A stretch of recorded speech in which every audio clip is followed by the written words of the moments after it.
పలానా వ్యక్తిపై నమ్మకం ఉంది అనే మాట ఎప్పుడొస్తుందంటే అది లేనప్పుడే.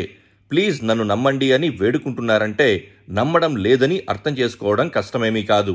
ఇప్పుడు రాజధాని అమరావతి విషయంలో ముఖ్యమంత్రి చంద్రబాబుపై నమ్మకం సన్నగిల్లుతోందన్న ప్రచారం జరుగుతోంది.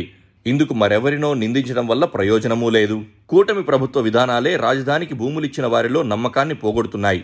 ఇటీవల అసెంబ్లీ సమావేశాల్లో బీజేపీ ఎమ్మెల్యే సుజనా చౌదరి రాజధానికి భూములిచ్చిన వాళ్లకు జరుగుతున్న అన్యాయంపై గలమెత్తారు. కూటమి ప్రభుత్వంలో భాగస్వామ్య పార్టీకి ప్రాతినిధ్యం వహిస్తున్న సుజనా చౌదరి అసెంబ్లీలో మాట్లాడుతూ అధికారంలోకి వచ్చి 15 నెలలవుతున్నా ఇంతవరకు అమరావతికి భూములిచ్చిన వారిని పట్టించుకున్న పాపాన పోలేదన్నారు. అమరావతి రైతుల సమస్యలను పరిష్కరించడానికి ఇంకెంతకాలం పడుతోందని ఆయన నిలదీశారు.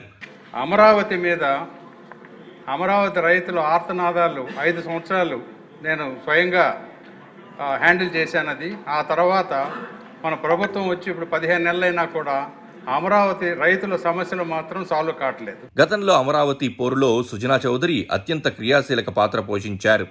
అందుకే ఆయన దృష్టికి అమరావతి రైతులు సమస్యల్ని తీసుకెళ్లారు. వాటి గురించి అసెంబ్లీ వేదికగా ఆయన ప్రస్తావించారు. మరోవైపు రాజధానిలో ప్రభుత్వ కార్యాలయాలే నిర్మాణాల్ని మొదలుపెట్టినట్లు సమాచారం. ప్రైవేట్ వ్యక్తులెవరూ అక్కడ వ్యాపార సముదాయాలు ఇతరత్రా నిర్మాణాలకు పెద్దగా ముందుకు రావడం లేదనే మాట వినిపిస్తోంది. ఒక ప్రముఖ కంపెనీ రాజధాని ప్రాంతంలో 4 స్టార్ హోటల్ నిర్మాణానికి భూమి పూజ చేయడాన్ని కూడా ప్రభుత్వ అనుకూల పత్రిక వార్తగా ప్రచురించడం గమనార్హం. ఈ సందర్భంగా సదరు కంపెనీ యజమాని మాట్లాడుతూ చంద్రబాబుపై నమ్మకంతోనే అమరావతిలో పెట్టుబడులు పెడుతున్నట్లు చెప్పారు.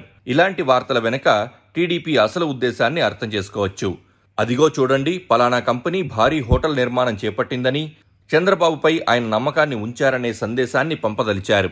మీరు కూడా చంద్రబాబుపై నమ్మకంతో అమరావతిలో పెట్టుబడులు పెట్టడానికి రావాలని ఆహ్వానించినట్లుగా ఉంది. ఎవరి కోసమో వ్యాపారులు పెట్టుబడులు పెట్టరు. లాభాలొస్తాయని నమ్మితే అడవిలో అయినా పెట్టుబడులు పెడతారు. వ్యాపారుల అంతిమ లక్ష్యం లాభార్జన. ఇందులో సెంటిమెంట్స్, వ్యక్తుల్ని నమ్మడం నమ్మకపోవడం వంటివి ఉండవు.